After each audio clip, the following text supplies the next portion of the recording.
Have I stopped sharing, Jean?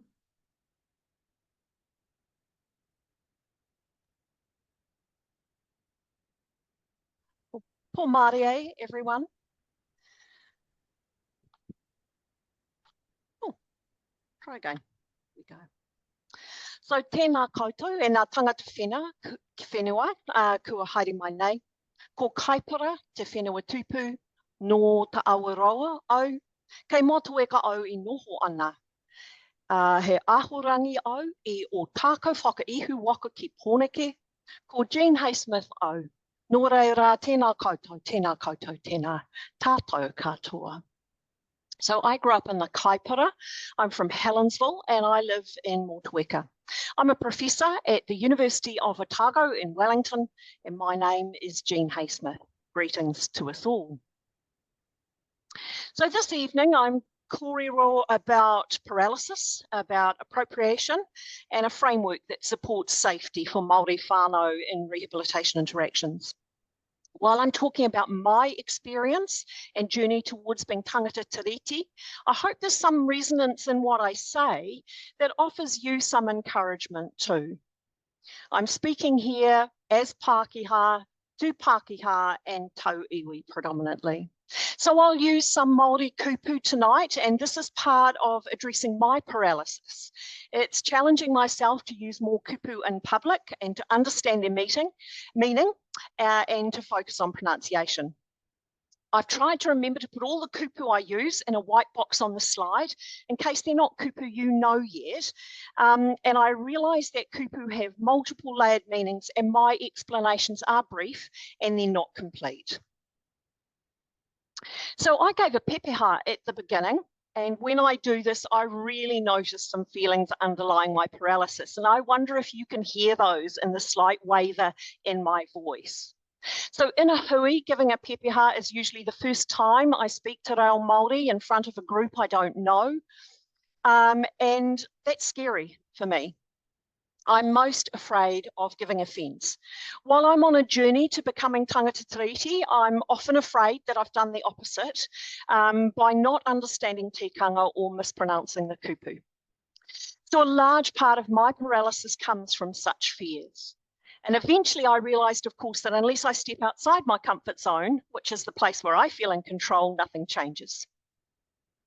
Now, change really began for me when I could recognise that how I felt, which was fearful, was also how a personal whānau might also feel in an unfamiliar place with an unknown health professional feeling unwell and not being sure what's ahead.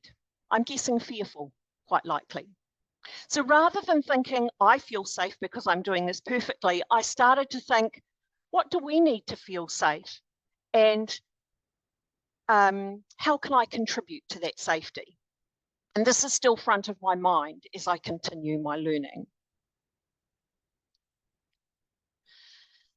So like I and others have, do you worry about whether it's okay for Pākehā and tau iwi to give a pepeha? Is this appropriation? At Otago Whakaihu Waka, part of our vision is to be strong te tiriti partners, and we're working on embedding te ao Māori. And many of our university hui do start with elements of a pōwhiri. And one of the most common to share is a pepeha. However, as Pākehā, I don't feel comfortable with claiming connection to a place such as a mountain or a river. These are really important elements for many with Māori whakapapa. So what's an appropriate pepeha for me? My understanding is that the purpose of pepeha is to enable connections between people. And I'm really grateful to this book by Kere Opai called Tikanga for offering a pepeha structure for non-Māori. And now I feel I can give something that's consistent with the kaupapa of pepeha without so much sense of appropriation. Now next, of course, there's pronouncing the kupu and the pepeha, and as I said before, I can certainly freeze up then. So I'm going to read a quotation from Kere Opai's book that I found helpful and encouraging. Remember to commit to memory the most basic form of pepeha first, ko name o, nor place o, in case you have to say this without any preparation, or you may be nervous and decide just to stick with the small version. When delivered with good pronunciation, I've seen this work wonders with a Māori audience many times. Respect is given and received, and it almost always has people coming up to the speaker wanting to compliment their pronunciation and discuss the details within their pepaha. Now that was freeing for me to focus on something really small, 2 short phrases and good pronunciation of 3 kupu, ko, o, and no.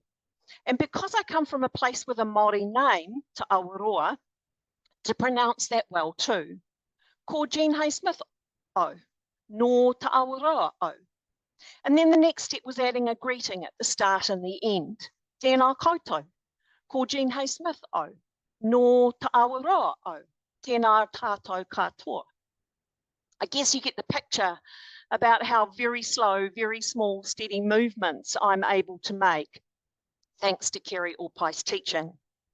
Now, while I've used pepeha as an example of where I've had concerns about appropriation, I don't want to suggest that's the only concern for Māori, Pākehā and tau iwi. I chose it because it's one I've grappled with, and I often hear others are concerned about it too. Now, you may be familiar with this framework, the Hui process, developed by Professor Suzanne Pitama and colleagues at the Māori Indigenous Health Innovation or MIHI at University of Otago in Ōtautahi, Christchurch.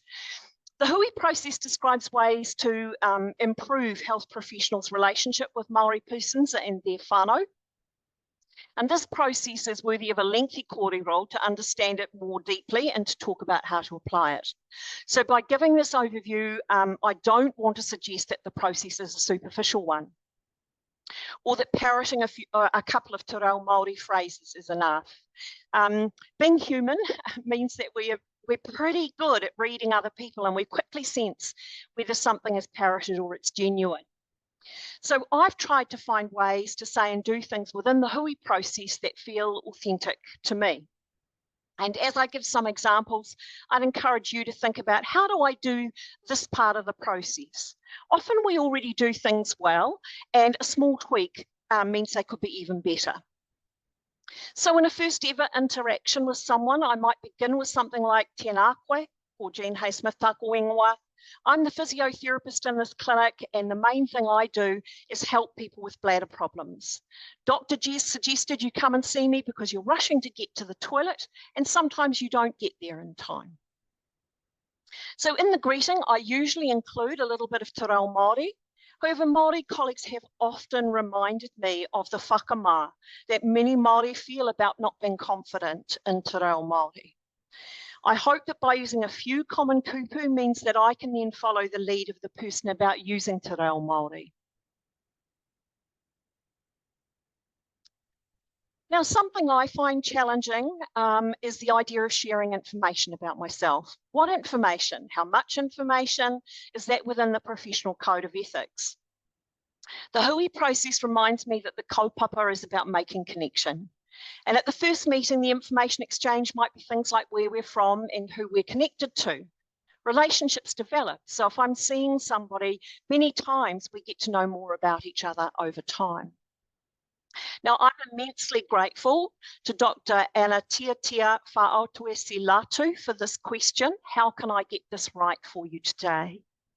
This short question moves the focus to the person and away from what I think. I feel like it's a way I can say, can I help make this safe? And how could it be safe for you? And saying both those things at the same time. For instance, if I ask this at the first appointment with someone where the rehabilitation task is going to include physical assessment, then the person might say we should say a karakia before we move into an assessment that's actually going to involve me touching that person's body.